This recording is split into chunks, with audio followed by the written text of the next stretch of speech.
Bueno, así como el título de nuestra serie se llama Transición, el título de nuestro mensaje en este primer estudio del libro de Josué se llama Del luto a la lucha. Del luto a la lucha. Y vamos a leer el primer versículo de Josué 1.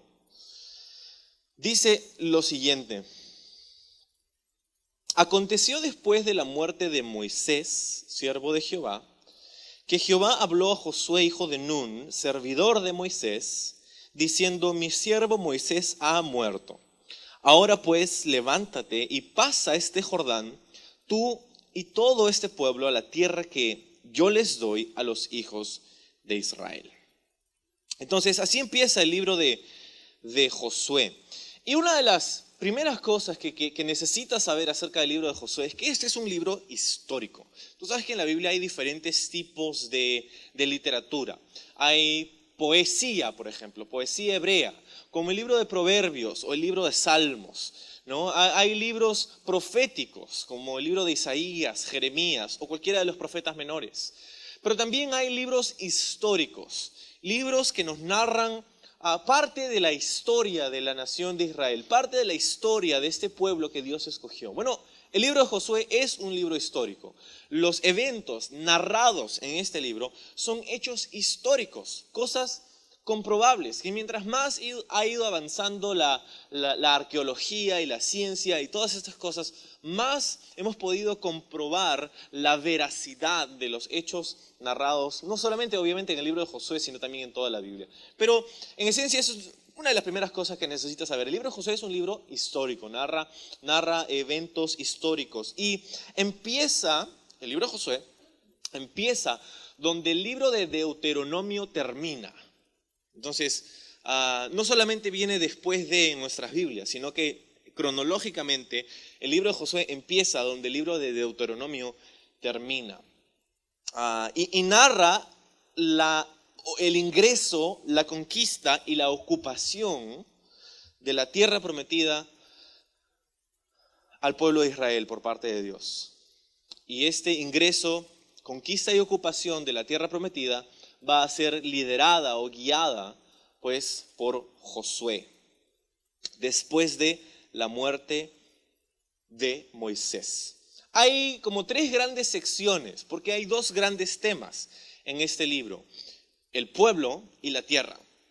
Esos son los dos grandes temas del libro de Josué: el pueblo, obviamente el pueblo de Israel, y la tierra prometida, la tierra de Canaán.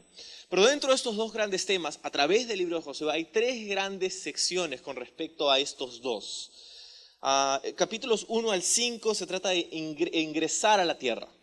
Capítulos del 6 al 12 habla de la conquista de la tierra. Y capítulos del 13 al 24 habla de la distribución de la tierra. Ahí ya te di el mapa del camino. Ya sabes a dónde va, ya sabes de qué se trata, ya sabes más o menos cuál es la línea que vamos a estar siguiendo por los próximos 4 meses. Entonces, ese es más o menos el bosquejo del libro. Ahora, no solamente el libro de Josué es un libro histórico, también es un libro simbólico. Y eso es lo segundo que necesitas saber acerca de este libro. Es un libro simbólico, porque en este libro encontramos muchos paralelos, muchas imágenes, muchas sombras de doctrinas importantísimas del Nuevo Testamento. El libro de Josué es un libro simbólico, en tanto que vemos que mucho de lo narrado históricamente en este libro grafica o expresa a forma de imagen verdades y doctrinas que nos explica el Nuevo Testamento. Y voy a darte un par de ejemplos mientras seguimos, pero una cosa muy importante que necesitas saber es que para cada doctrina del Nuevo Testamento hay una imagen en el Antiguo Testamento. ¿Okay? Para cada doctrina en el Nuevo Testamento hay una imagen, un tipo, una sombra que explica esto de una forma, usando un ejemplo histórico en el pueblo de Israel, que explica esta doctrina en el Antiguo Testamento. Y el libro de Josué es eso, una ilustración, una imagen que describe poderosamente las doctrinas y verdades del Nuevo Testamento. Cuando hablamos de la tierra prometida, estamos hablando de la tierra de Canaán. La tierra de Canaán, como era conocida antes de el libro de Josué. Ahora, la tierra de Canaán o la tierra prometida es una imagen de algo.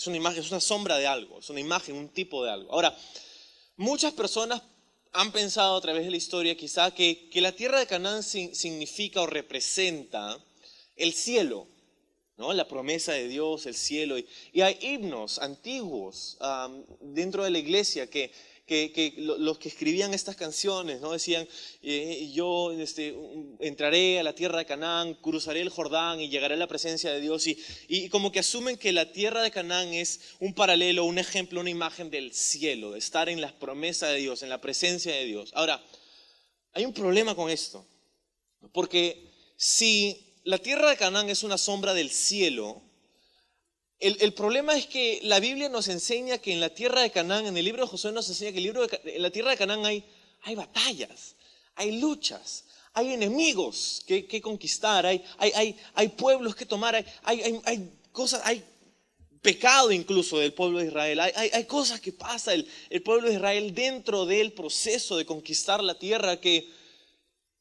si eso representa el cielo, entonces tenemos problemas, porque estamos diciendo que en el cielo hay todo eso, ¿no? Y yo no creo que la Biblia nos enseña que el cielo va a ser un lugar de problemas, de guerras, de enemigos, de dolores y de pecado. De hecho, nos enseña todo lo contrario, ¿no? Que en el cielo vamos a terminar con todas esas cosas, donde no hay más dolor, donde no hay más sufrimiento, donde no hay más pecado, donde no hay más tristeza, donde todo es gozo en la presencia del Señor.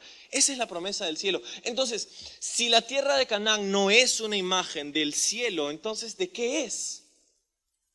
La tierra de Canaán es una imagen, una representación de la vida abundante que podemos tener hoy a través de Jesucristo. Es una imagen de esta vida que Jesús nos promete y que vino para entregarnos. Y también nos cuenta y nos pinta el patrón y el camino para poder alcanzar esta vida, el libro de Josué. No solamente es una imagen de la vida plena que podemos tener hoy en Cristo Jesús, pero también nos muestra cómo obtenerla. Nos muestra cómo llegar ahí. Cómo salir del desierto, cómo entrar a la tierra prometida. Es un libro fascinante. El libro de Josué sitúa al pueblo de Israel a orillas del río Jordán. A orillas del río Jordán. Es ahí donde han llegado. Están en el lado del desierto. Han pasado 40 años en el desierto. Toda una generación que ha estado ahí en el desierto, que salió de Egipto, ¿te acuerdas? Como Dios usó a Moisés para sacarles de Egipto. Entonces han estado en el desierto 40 años, han salido de este lugar donde eran esclavos en Egipto. Eran esclavos, estaban oprimidos, estaban en servidumbre. De ese lugar Dios los sacó. Fueron librados a través de ¿te acuerdas de esas 10 plagas? Las 10 plagas que Dios hizo a través de Moisés ahí en Egipto, que curiosamente algunos han notado cada una de estas plagas es como casi como una burla a los dioses de Egipto. Y entonces, la última plaga es la muerte del primogénito, donde el ángel pasa y todos en aquellos hogares donde no habían aplicado la sangre de un cordero que tenía que haber sido un cordero perfecto, que tenían que haber degollado, que tenían que haber sacado su sangre con hisopo, con un pequeño arbusto, una planta, tenían que ungir las puertas, el dintel y los postes de las puertas de su casa, y todas aquellas casas donde no hubiera aplicado la sangre del cordero, el ángel entraría y el primogénito de dicha familia, no solamente de dicha familia, pero de dicho ganado también, hubiera muerto esa noche. La mañana siguiente, el libro de Éxodo nos cuenta, había un clamor amargo y horrendo en Egipto al, imagínate, despertarse toda una ciudad, todo un país con sus primogénitos, sus primeros hijos muertos. Esa es la gota que derramó el vaso para Faraón, quien hasta ese punto había estado diciendo, no, yo no los voy a dejar, no molesten, ¿no? Ustedes son mis esclavos y no se me van a sublevar y se van a quedar aquí. Y a través de todo este proceso, Faraón endureció y endureció y endureció más su corazón, pero al ver la muerte de su primogénito, finalmente dijo, ya no puedo más, váyanse, lárganse. Y se fueron con riquezas. Los egipcios le dieron regalos, le dieron plata, le dieron joyas, le dieron provisiones para el camino y se fueron, salieron de Egipto, camino hacia hacia la tierra prometida, hacia el este, pero se encontraron en medio de un desierto. Y es ahí donde el ejército de Faraón regresa, porque Faraón cambió de parecer después de que los dejó ir. Dijo, uy, ¿qué hice, no? Dejé ir a mis esclavos, qué tonto. Entonces agarra un ejército y comienza a perseguir a los hijos de Israel, que para este punto son como 2 millones de personas. 2 millones. O sea, cuando pensamos en que el Éxodo, pensamos un grupo de, no sé, pues, ¿no? 1000 personas que están ahí acampando, como cuando las playas están llenas por Semana Santa, ¿no? Pero en realidad son 2 millones de personas aproximadamente que están, o sea, entre mujeres, niños, personas adultas, o sea, imagínate. Entonces salen los de Egipto y persiguen a Israel y entonces llegan hasta un punto donde tienen una cordillera prácticamente a un lado y el río Jordán al otro. Están entre la espada y la pared, no tienen a dónde ir. Y dicen, aquí los agarramos, ¿no? Aquí ya les ganamos a los israelitas. Ahora vamos a regresar y vamos a matar a los que se rebelan y vamos a regresar con los cautivos para que sean nuestros esclavos otra vez. Y bueno, sabes la historia, ¿no? Dios le dice a Moisés que levante su cayado, las aguas del Mar Rojo se parten en dos, el pueblo de Israel pasa en seco y las aguas se vuelven a cerrar sobre el ejército de Faraón y Egipto y entonces Dios libra alucinantemente al pueblo de Israel de la esclavitud de Egipto. Esto es, dicho sea de paso, lo que recuerda a Israel todos los años hasta el día de hoy en una fiesta que ellos llaman Seder o la Pascua. La Pascua, que acaba de pasar la semana pasada. Han celebrado en Israel la Pascua. Eso es lo que recuerda el pueblo de Israel cuando celebra la Pascua. Ok, entonces, ahora tienes al pueblo de Israel por primera vez en más de 400 años, libres. Dios ha librado a su pueblo. Dios ha puesto a Moisés como su líder y están yendo hacia la tierra prometida. Sin embargo, como ya sabes la historia, ellos se quedan en el desierto y no llegan a entrar a la tierra prometida. No llegan a entrar a la tierra prometida. Han estado 40 años en el desierto. 40 años dentro de los cuales, por supuesto, Dios ha estado proveyendo maná, Dios ha estado proveyendo agua para que beban en el desierto de una forma milagrosa. Dios ha estado cuidando de su pueblo. Dice que sus sandalias y su ropa no se desgastó en 40 años. Qué loco, ¿no? ¿Cuántos quisiéramos eso? No tener que comprar ropa en 40 años. Probablemente en 40 años no te verías muy a la moda, pero tu ropa estaría bien, ¿no? Entonces, o de repente sí, ¿no? De repente sería vintage, ¿no? Sería vintage. Entonces, Dios los ha preservado, Dios los ha guardado, Dios ha provisto para ellos. Y sin embargo, han pasado 40 años en el desierto. 40 años, y esto de repente, si no sabes esto, esto te va a volar la tapa, ¿no? Es como, han estado 40 años en una travesía que si ibas de punto A a punto B, te tomaba caminando 11 días. 11 días de Egipto a Canaán. Y pasaron 40 años en lo que les debía haber tomado tan solo 11 días. Y toda una generación, aquellos que salieron de Egipto, que habían sido esclavos allí, toda una generación prácticamente murió en el desierto sin entrar a la tierra prometida. Entre ellos Moisés. Murieron en el desierto sin poder ver las promesas de Dios en sus días. Y no es porque Dios hubiera fallado. Cuando nosotros estudiamos el libro de Éxodo nos damos cuenta que el plan de Dios no era necesariamente ese. Él los quería llevar a la tierra prometida y sin embargo encontramos que el pueblo fue rebelde. ¿Cuántas veces en el libro de Éxodo vemos que tanto Moisés como Dios como que se pasan la pelota, ¿no? Como si fuera una papa caliente. Es tu pueblo, no es tu pueblo, no tú lo sacaste, ¿no? Porque son unos rebeldes, ¿no? Y entonces, rebeldía, pecado, quejas, temores, carnalidad, murmuración. Suena un poco no tan fuera del ordinario, ¿no?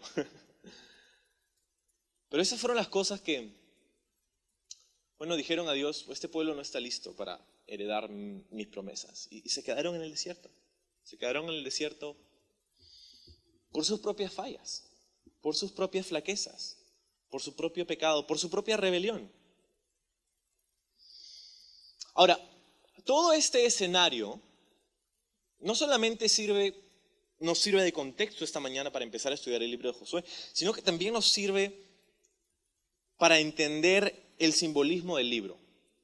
No tienes que voltear ahí, pero en 1 Corintios capítulo 10 dice esto. Pablo dice, no quiero, hermanos, que ignoréis que nuestros padres todos estuvieron bajo la nube en el desierto, y todos pasaron por el mar Rojo, y todos en Moisés fueron bautizados en la nube y en el mar, y todos comieron el mismo alimento espiritual, y todos bebieron la misma bebida espiritual, porque bebían de la roca espiritual que los seguía, y la roca era Cristo, dice. La roca era Cristo. Y luego en el pasaje describe algunas cosas que nosotros debemos evitar a la luz de esto. Y luego en el versículo 11 de 1 Corintios 10 dice esto. Y estas cosas acontecieron, acerca de lo que acabamos de ver en el libro de Éxodo, como ejemplo, y están escritas para amonestarnos a nosotros, a quienes han alcanzado los fines de los siglos. ¿Okay? 1 Corintios 10:11 dice lo siguiente, que las cosas que pasaron con Israel en el Antiguo Testamento, específicamente tocante a Egipto y la tierra prometida, incluyendo los 5 primeros libros, incluyendo el libro de Josué, todas estas cosas sucedieron como ejemplo para nosotros. Ahora, la palabra que utiliza Pablo en 1 Corintios, que se traduce como ejemplo, es la palabra tupos en griego. Tupos, de donde viene nuestra palabra tipo. No tipo de ese tipo, sino tipo de imagen, de representación, de sombra, de alegoría, tipo. Un tipo de. ¿Ok? Y esa palabra es importantísima porque entonces nos está diciendo que este libro, Josué, es un tipo, es una imagen, es una sombra que nos habla de una verdad espiritual. Y la imagen de pronto comienza a cobrar vida cuando entendemos que todo esto es una sombra de lo que nos enseña el Nuevo Testamento. Por ejemplo, nosotros hemos sido librados de la esclavitud, no de Egipto, pero de la opresión del pecado a través de Jesús. Nosotros hemos sido librados de la muerte al aplicar la sangre del Cordero, ¿no? Alguien debía morir en nuestra casa, pero no fuimos nosotros. Fue un cordero que no tuvo nada que ver, inocente, vamos a decir. Nosotros fuimos preservados al aplicar la sangre del cordero sobre nuestra vida a través de la fe. Nosotros salimos de Egipto guiados por las maravillas de Dios. Salimos de la opresión del gobierno de las tinieblas, de Satanás y del pecado. Nosotros hemos pasado por las aguas, no del Mar Rojo, pero las aguas del bautismo. Aquellos creyentes que hemos sido bautizados, haciendo una promesa, una declaración pública de nuestra fe. Hemos pasado por las aguas del bautismo. Y ahí, al inicio de nuestra nueva vida, ahí cuando te convertiste y te bautizaste, en el inicio de nuestra nueva vida, nos encontramos con retos y pruebas. ¿No es así? Con retos y pruebas que se supone nos deberían fortalecer y hacer crecer y madurar en nuestro caminar espiritual, mientras conquistamos y caminamos en las promesas de Dios. Pero lamentablemente, así como el pueblo de Israel, ese lugar desértico es el lugar donde muchos cristianos deciden quedarse. Dios los ha librado, Dios les ha dado salvación, Dios los ha sacado de Egipto, ya son libres. Los ha hecho pasar a través de las aguas del bautizo, les ha dado una nueva vida, posicionalmente son libres, pero ahora los quiere llevar hacia un nuevo estándar, los quiere llevar a una nueva vida, los quiere llevar a una promesa. Y muchos cristianos se quedan en el desierto. Muchos cristianos se quedan en ese lugar de sequedad espiritual. Y en algunos casos hay cristianos que se mueren, terminan su tiempo en este mundo sin haber entrado a la tierra prometida. Libres, se van al cielo, pero nunca conquistaron la tierra de Canaán. ¿Qué actitudes, qué cosas hicieron que los israelitas no entraran a la tierra prometida? Hemos citado incredulidad, temor, falta de fe, quejas. Y muchas veces son estas cosas las que hacen que los cristianos se queden vagando en el desierto por toda la vida. Esos fueron síntomas de algo muy sencillo. En algún lugar del camino el pueblo de Israel dejó de confiar en Dios. Sacó sus ojos de Dios y los puso en sus circunstancias, en su líder, en la gente, en lo que están haciendo los demás, en que no tengo esto, no tengo el otro, me quejo porque yo quisiera comer cebollas y ajos y no los tengo, y me acuerdo de Egipto y digo, ay, como si tan solo la vida fuera como si tan solo todo pudiera ser como éramos en Egipto. Y hacemos un análisis completamente errado de cómo era la vida en Egipto, porque nos pasa eso, ¿no? A veces tratamos de hacer memoria y nuestra memoria es selectiva y tratamos nos acordamos y decimos, ay, cómo era antes, cómo eran las cosas, cómo era, y mira, y cuánto me divertía, y cuánto la pasaba chévere, y cuánto no tenía tantos problemas, y no tenía tanta oposición, y no tenía tantas cosas, claro.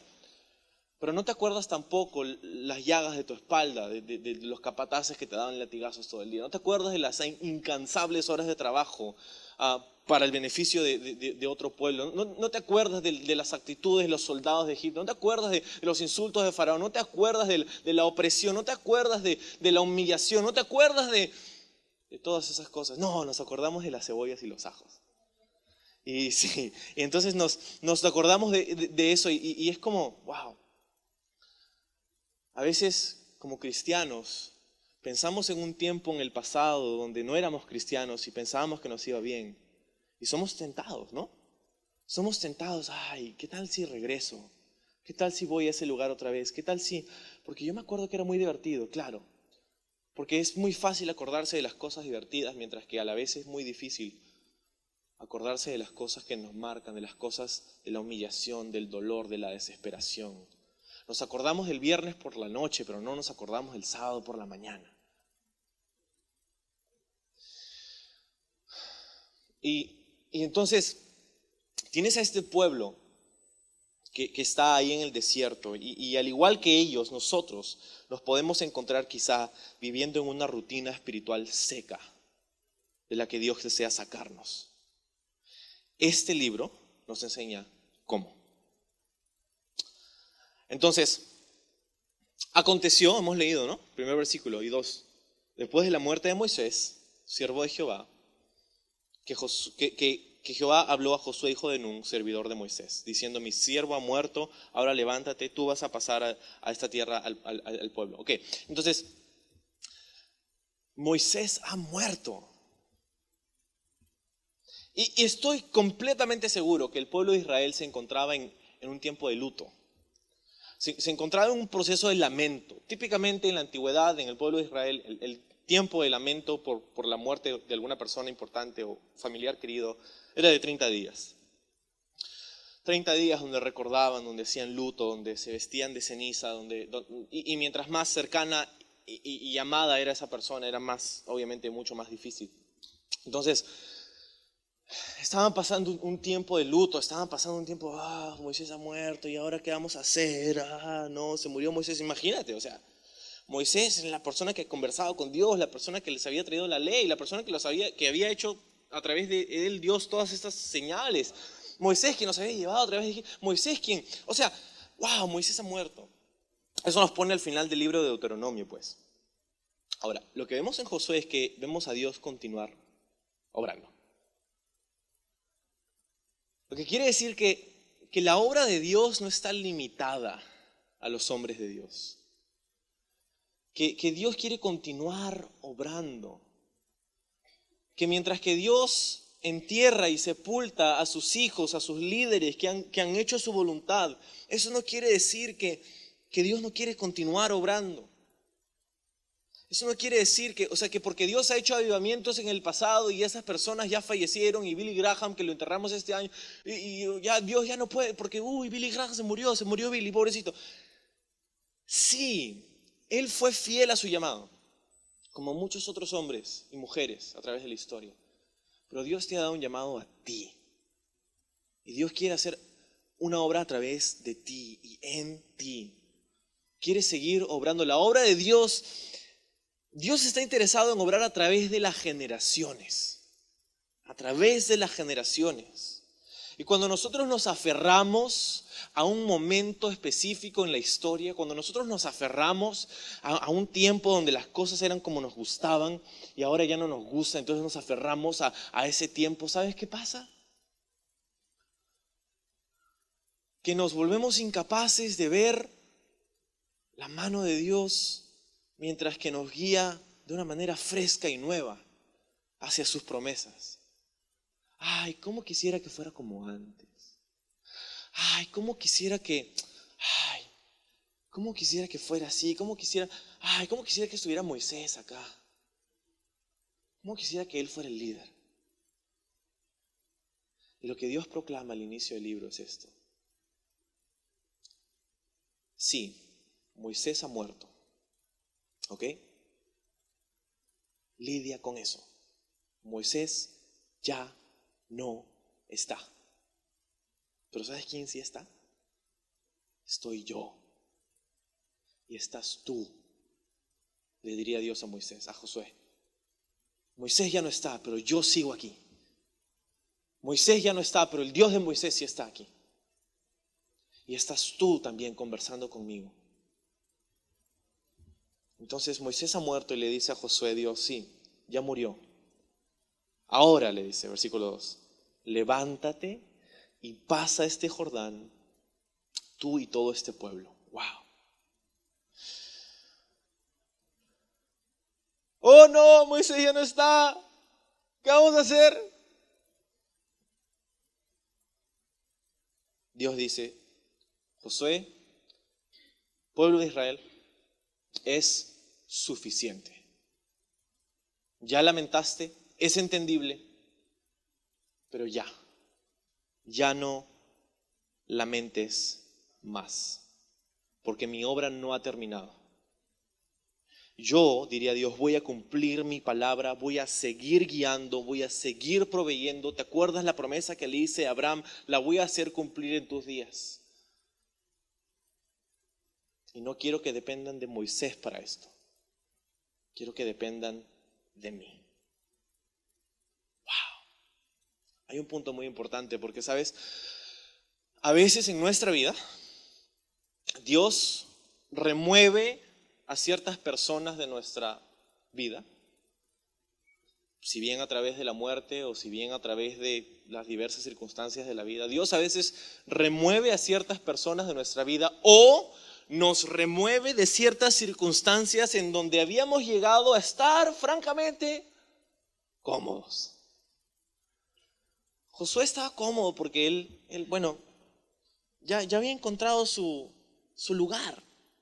Yo soy siervo de Moisés, ya sé qué hacer todos los días. Hoy me reporto, Señor, sí Señor, ¿cuáles son tus órdenes para hoy?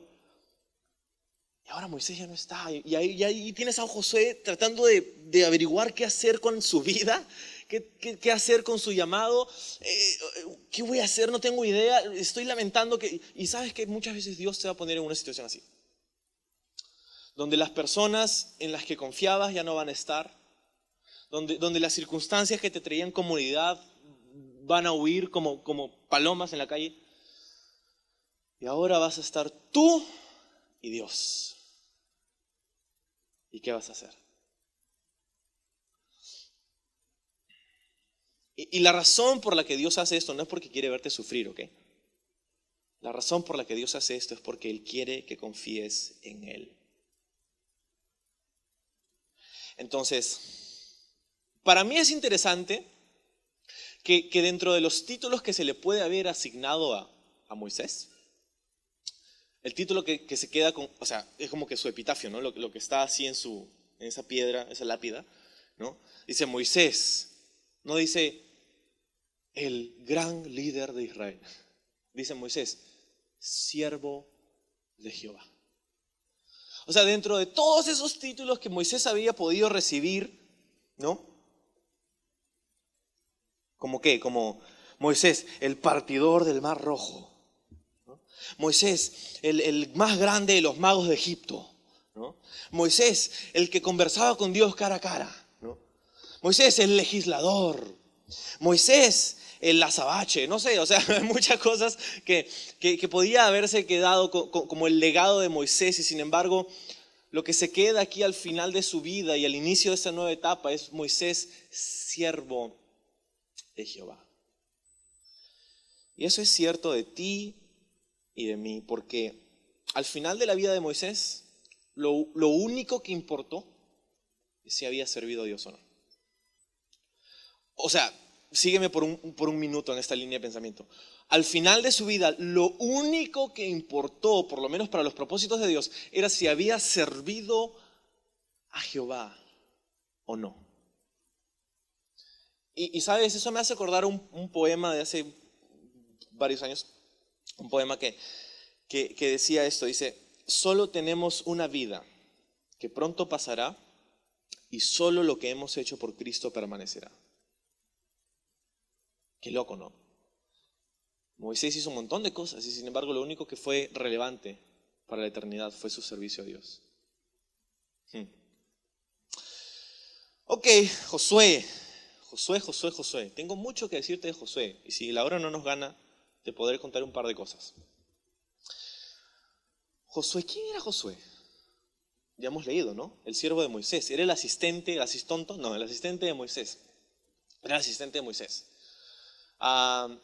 Pero había mucho más acerca de Josué. Josué muere, al final del libro de Josué, muere con 110 años, al final del libro, 110 años. Lo que quiere decir, mientras que calculamos las fechas de las guerras del desierto y de las batallas de Canaán y todo eso, eso te va a sorprender, que Josué, al inicio del libro de Josué, que nosotros pensamos que Josué era como un jovencito así, ¿no? 25 años, un pollito así, un pimpollo, él era el men ahí, Josué, el chibolo, Josué, ¿no? Que ya pues Dios los tenía que entrenar porque tenía que pagar derecho de piso. Al inicio del libro de Josué, él tiene aproximadamente 85 años.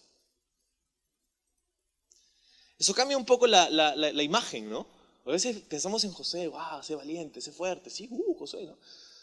Él tenía como 85 años al inicio del libro. Qué loco. O sea, mira todo lo que hizo, ¿no? Si pudiéramos llegar a esa edad y hacer la mitad de lo que hizo Josué, bueno, sería una buena vida.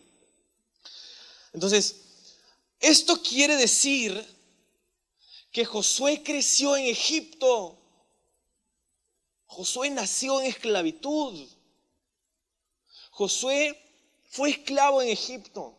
¿Te puedes imaginar el tipo de experiencias que había pasado Josué en su vida como esclavo de Egipto? ¿Qué injusticias, qué abusos, qué violencia de parte de sus opresores? No tuvo un inicio muy bonito en realidad. Nació en la casa de esclavitud. Sus padres, ¿cuántas veces había visto quizá Josué venir a su papá a la casa en la noche después de trabajar arduamente durante el día, con moretones, con heridas de latigazos? ¿Cuántas veces había visto Josué a su familia, a su madre, a sus primos, a sus tíos, siendo completamente violentados y abusados por los capataces de Egipto? ¿Sabes? Te cuento esto porque mucha gente tiende a culpar a las experiencias de su pasado por los errores de su presente. Mucha gente tiende a ver esas vivencias y dice, no, es que yo soy así y yo actúo así y yo cometo esas decisiones porque mira lo que me pasó.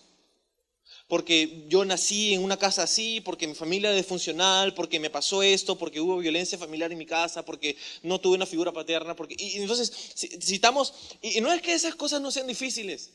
Sería necio decir que las vivencias de Josué en Egipto no hubieran sido difíciles. Obviamente fue difícil, pero lo que quiero que veas es esto. Todas esas vivencias difíciles, todas esas cosas que la gente dice, yo soy así porque mira lo que pasó, no eran una excusa. No eran una excusa para que Dios no pudiera obrar en él. Mira lo que Dios hizo a través de este hombre. Mira lo que Dios hizo en este hombre.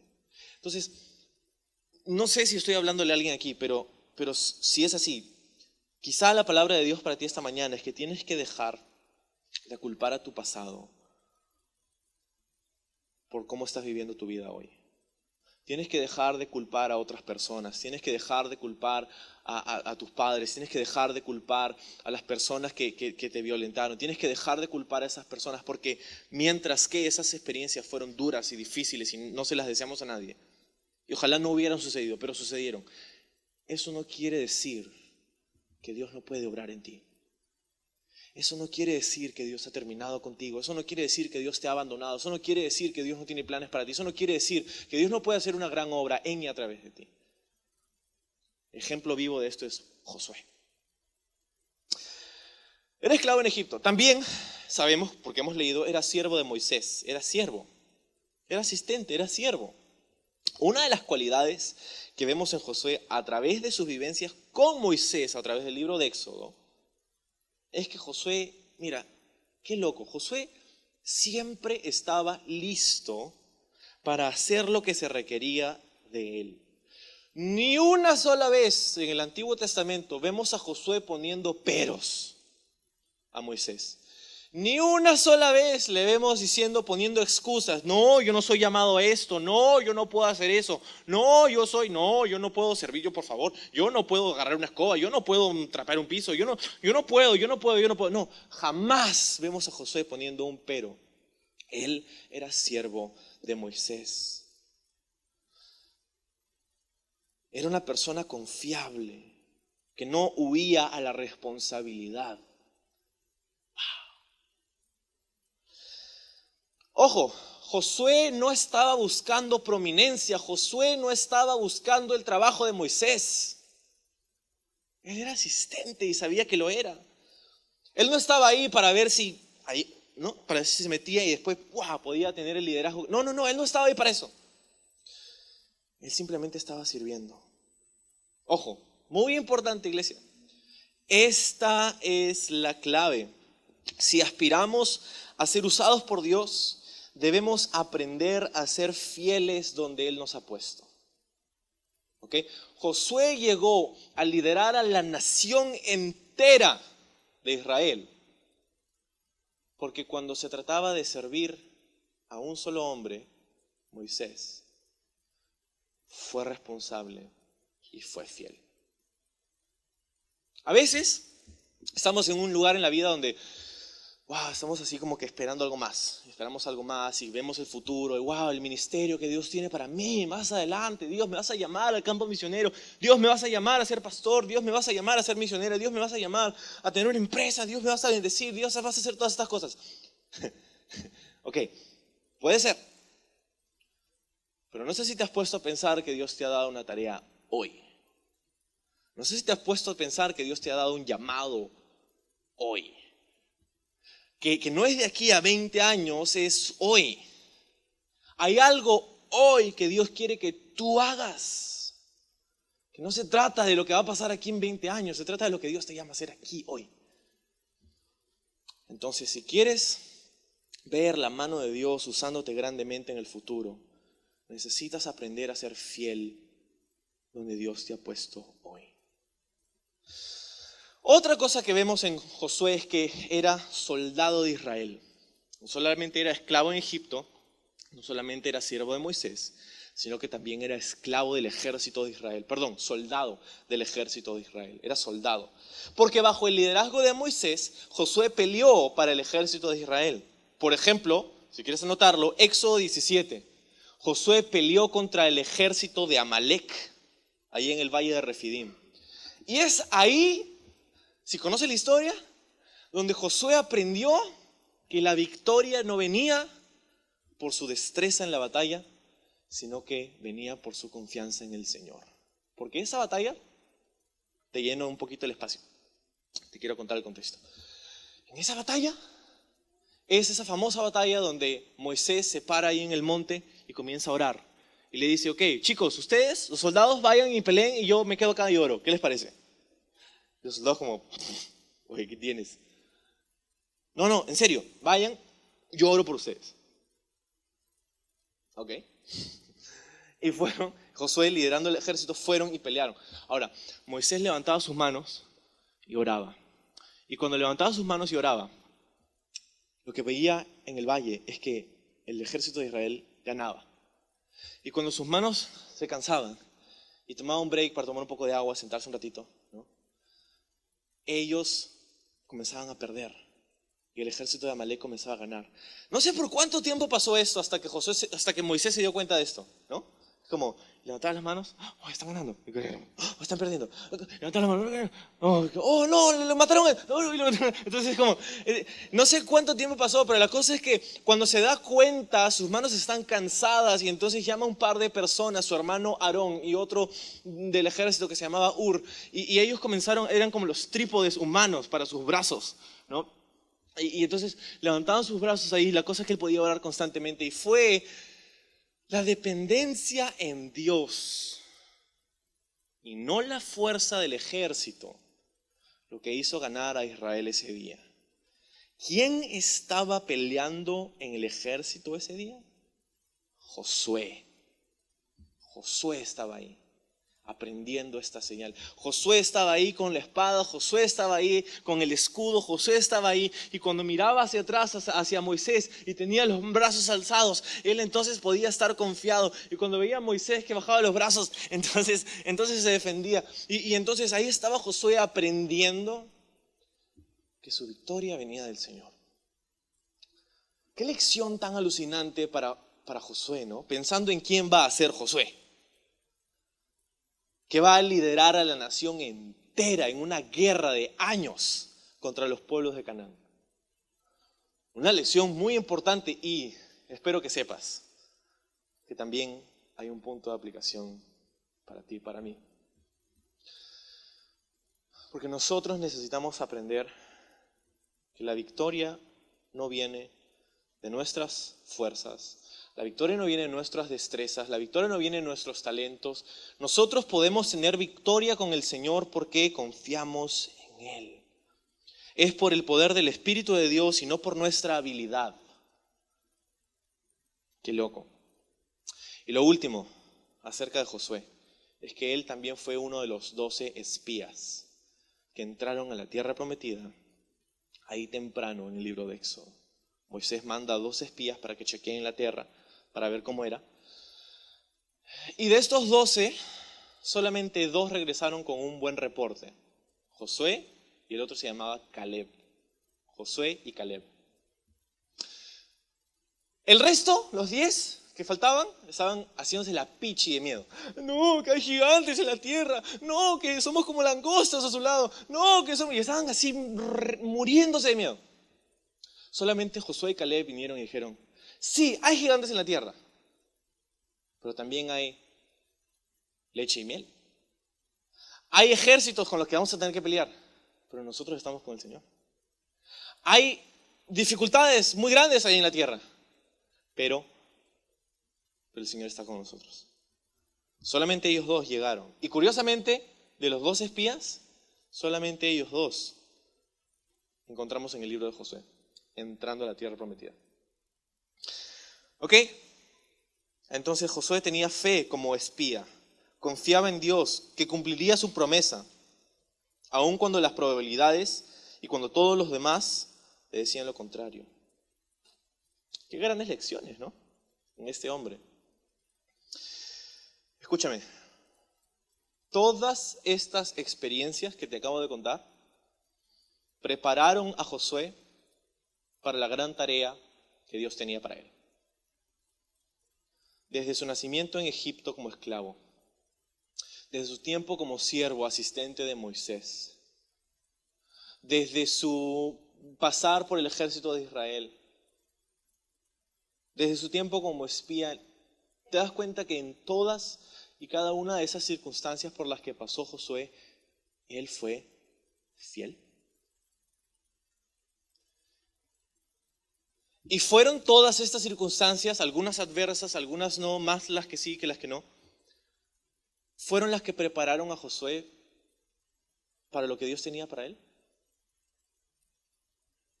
Y es que todo lo que pasamos es una preparación para lo que Dios tiene para nosotros. Todo. Y es por eso que debemos permanecer fieles. ¿Ok? No solo por lo que Dios espera de nosotros o lo que la gente espera de nosotros, pero porque, escúchame, eso es tan importante. Yo sé que ya es tiempo, pero escúchame. No solo deberíamos permanecer fieles porque se espera algo de nosotros, sino porque esas experiencias van a sernos necesarias en el futuro.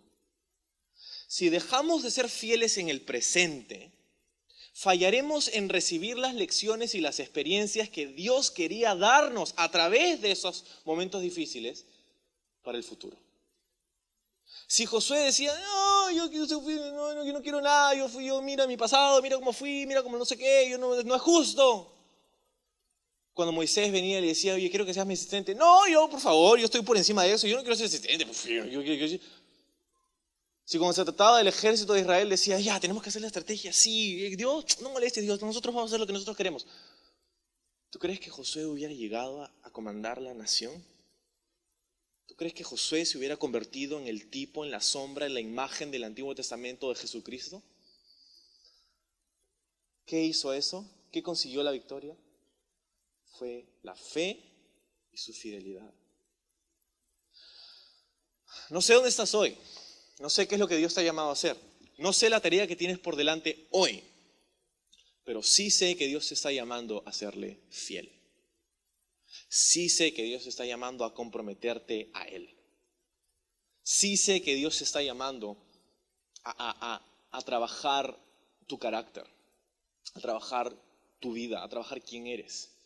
Dios está interesado en trabajar en ti para después poder trabajar a través de ti.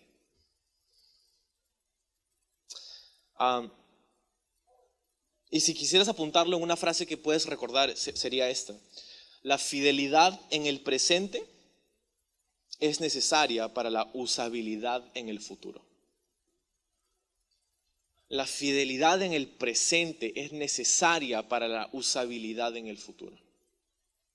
Ahora es curioso porque todo esto se desarrolla después de la muerte de Moisés, ¿no? La muerte de Moisés. Ahora, Moisés también representa algo en el Antiguo Testamento. Representa la ley. Moisés representa la ley.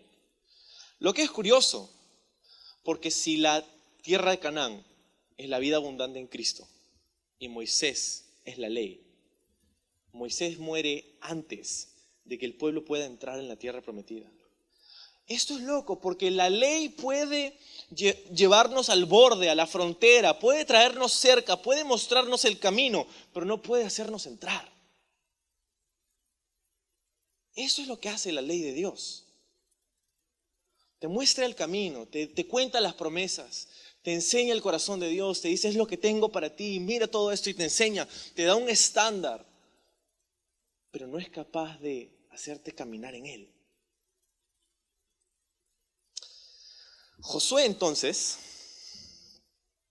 su nombre es interesante, quizá lo sabes ya, pero el nombre de Josué es el equivalente hebreo al nombre Jesús en el Nuevo Testamento. Josué, el nombre original de Josué era Oseas, que en hebreo se pronuncia algo como Oshea. Y esta palabra Oshea o Joshea significa salvación o salvador. ¿Ok?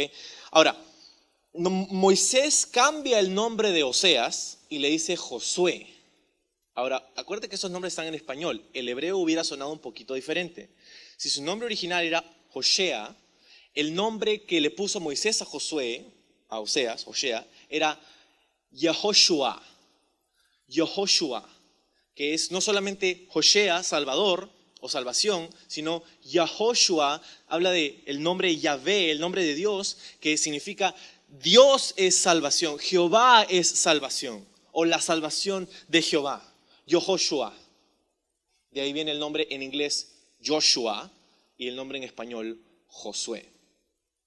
Ok, ahora en el Nuevo Testamento encontramos que el nombre de Jesús, Jesús, está en español, que está en el griego Jesús, que está en el hebreo Yahshua, que es la abreviación de Yahoshua.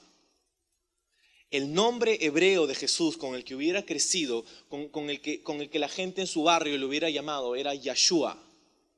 Yahshua, Yahshua, Yahshua de Nazaret. Yahshua.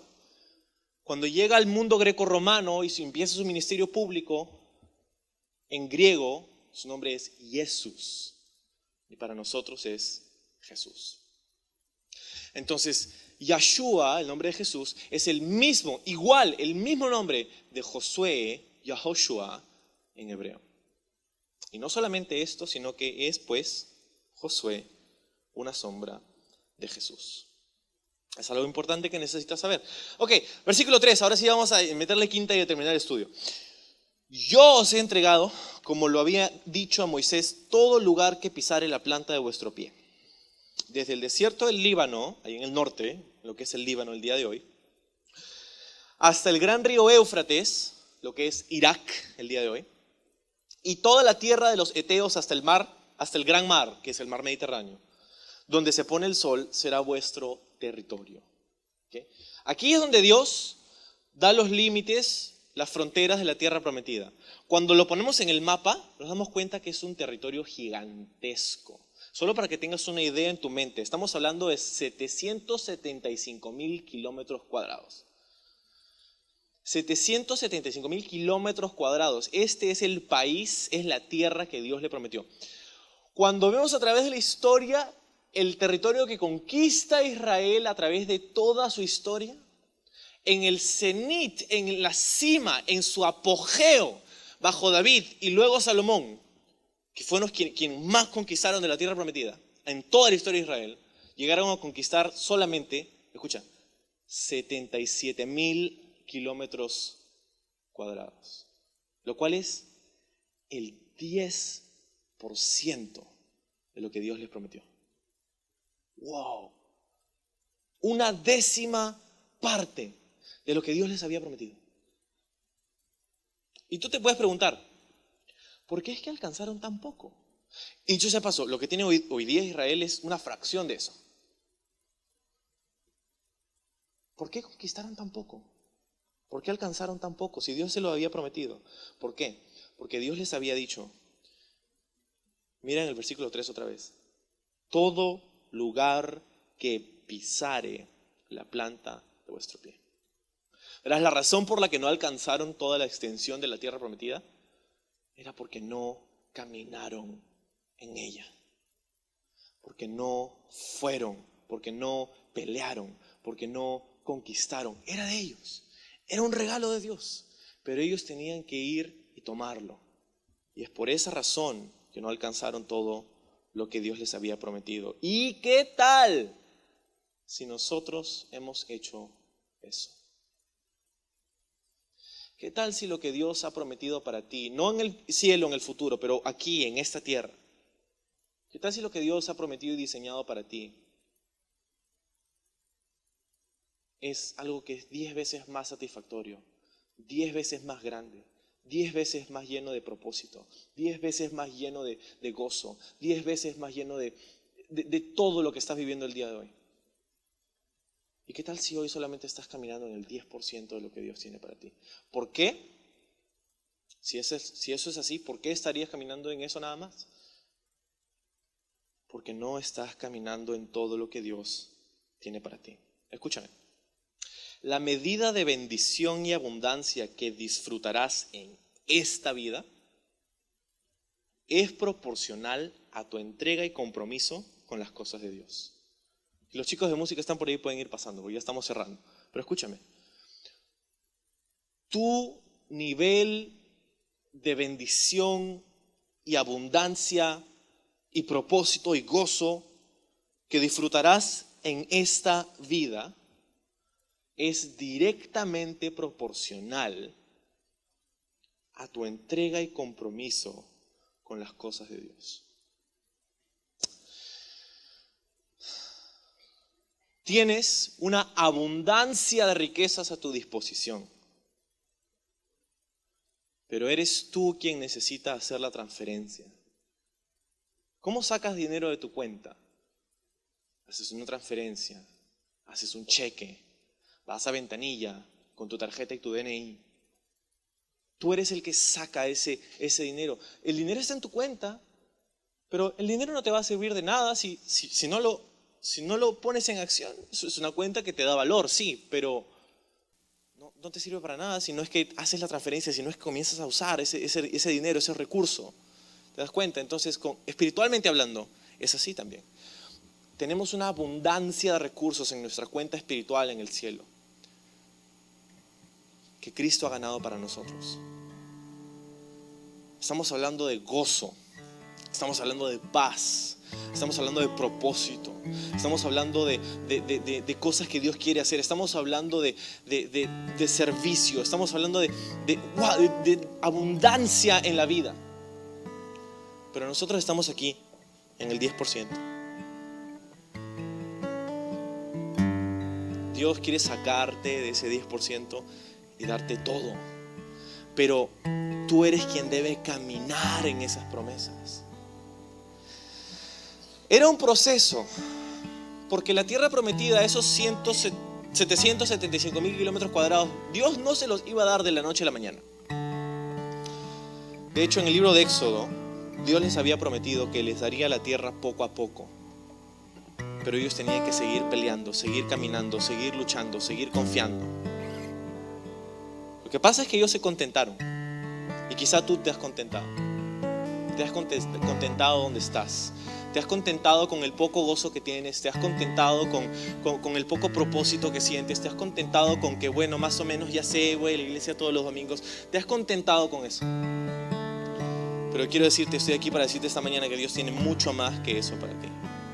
Pero es un camino, es un trayecto, es una transición.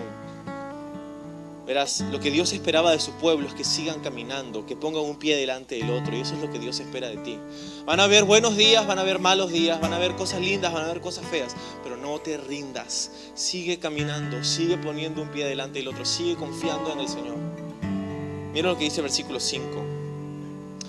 Si haces esto, pues nadie te podrá hacer frente todos los días de tu vida. Como estuve con Moisés, así estaré contigo. Puedes poner tu nombre ahí si quieres. No te dejaré ni te desampararé. Dios te está diciendo eso esta mañana a ti. Dios promete estar contigo, Dios promete librarte. Sí, hay batallas que pelear, sí hay circunstancias difíciles adelante, pero nada te podrá vencer porque yo estaré contigo. La victoria está asegurada por la promesa y la presencia de Dios.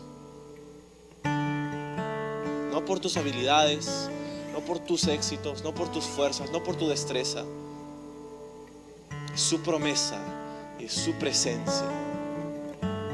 Versículo 6 dice: fuérzate y sé valiente, porque tú repartirás a este pueblo por heredad la tierra de la cual juré a sus padres que le daría a ellos. Que ahora vemos la otra cara de la moneda. Es su presencia, es su promesa. Pero ellos debían caminar, ellos debían pelear, ellos debían conquistar.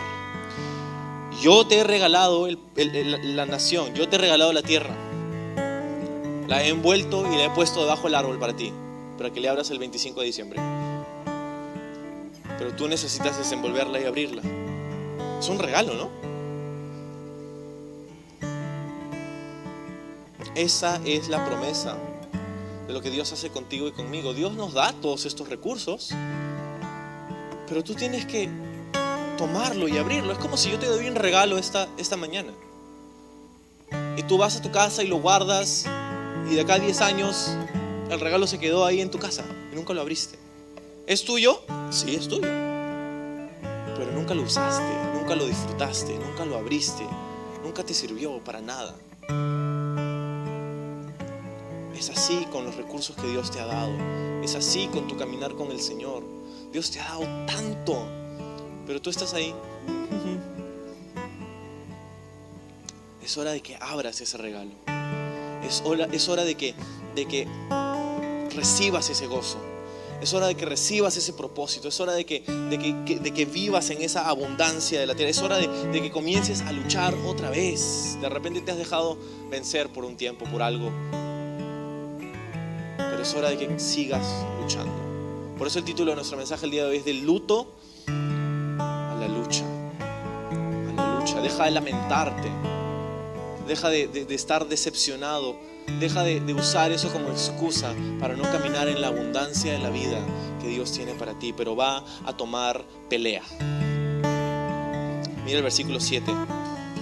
Solamente esfuérzate y sé muy valiente para cuidar de hacer conforme a toda la ley que mi siervo Moisés te mandó. No te apartes de ella ni a la diestra ni a la siniestra para que seas prosperado en todas las cosas que emprendas. Nunca se apartará de tu boca este libro de la ley, sino que día y noche meditarás en él, para que guardes y hagas conforme a todo lo que está en él escrito, porque entonces y solo entonces harás prosperar tu camino y todo te saldrá bien. Yo no he conocido ni una sola persona que diga: yo no quiero eso. Yo no quiero que mi camino prospere. Yo no quiero que me vaya bien todo. No conozco ni una sola persona que no desee eso. Pero la cosa es que a veces no entendemos de qué se trata esa prosperidad. A veces pensamos que la prosperidad verdadera es que todo me vaya bien, es que no tenga ningún problema en la vida. Eso no es lo que Dios está prometiendo. Porque cuando leemos el resto del libro vamos a encontrar batallas, gigantes, guerras. O sea, eso no es lo que está prometiendo Dios, pero está diciendo: yo te haré prosperar y todo te saldrá bien siempre y cuando, y hay una condición, siempre y cuando seas valiente para no apartarte de mi palabra. Escucha esa promesa para ti. Aprópiate de esa promesa para ti. Va a estar bien. Tú vas a estar bien. Vas a ser prosperado. Vas a ser bendecido. Siempre y cuando seas valiente para no apartarte de mí, de mi palabra. Y quiero que veas ahí que el mandato no es solamente leer la Biblia. Vamos a leer la Biblia, todos vamos a leer la Biblia. No es solo leer la Biblia. ¿Te diste cuenta de lo que Dios le dijo? Le dijo: nunca se apartará de tu ¿qué? De tu boca. Entonces no solamente debe estar en tus ojos cuando la lees, debe estar en tu boca, compartiendo con los demás, compartiendo tu propia alma, recordándote a ti mismo la palabra del Señor, la verdad de la palabra del Señor. Porque hay días francamente en donde conocemos la palabra de Dios pero decidimos no recordarla, ¿no? En tus labios estará. David en sus salmos decía: oh alma mía, ¿no? Él se hablaba a sí mismo y no estaba loco, porque se estaba recordando la palabra de Dios en tu boca. Luego dice: debe estar en tu mente, porque dice: meditarás en este libro de día y de noche. Meditar no es vaciar tu mente. Meditar es llenar tu mente de la palabra de Dios. Es curioso porque la palabra que usa ahí para meditar es la palabra rumiar. Los rumiantes, ¿no? Que tienen 4 o 5 estómagos y mastican un poco y lo pasan, luego lo regurgitan, lo vuelven a masticar, lo vuelven a pasar, pasa al siguiente estómago, lo vuelven a sacar, lo mastican un poco más y así sucesivamente. Esa es la palabra que utiliza para meditar. Eso es lo que debemos hacer con la palabra de Dios. Y sabes el problema, y quizás la razón por la que estás viviendo en ese lugar de sequedad es porque estás leyendo la Biblia, pero solo estás leyendo la Biblia. Dice: debe estar en tu boca, debe estar en tu mente y finalmente debe estar en tus acciones. Dice: tienes que prestar atención para guardar, para hacer lo que está escrito en este libro. La cosa es que mientras te relacionas con Dios a través de su palabra y esta llena tu mente a diario, comenzarás a tomar decisiones más acertadas al considerar su voluntad, al considerar su palabra. Y eso, escúchame, eso es lo que te lleva al éxito. Eso. Tú dices: ay, pero yo leo la Biblia todos los días y no pasa nada. Sí, pero de repente es porque no está en tu mente, no está en tu corazón, no está en tus labios, no está en tus acciones. No se trata de oír solamente, se trata de hacer la palabra de Dios. Eso es lo que Dios le promete a Josué. Eso es lo que Dios te promete a ti. Vamos a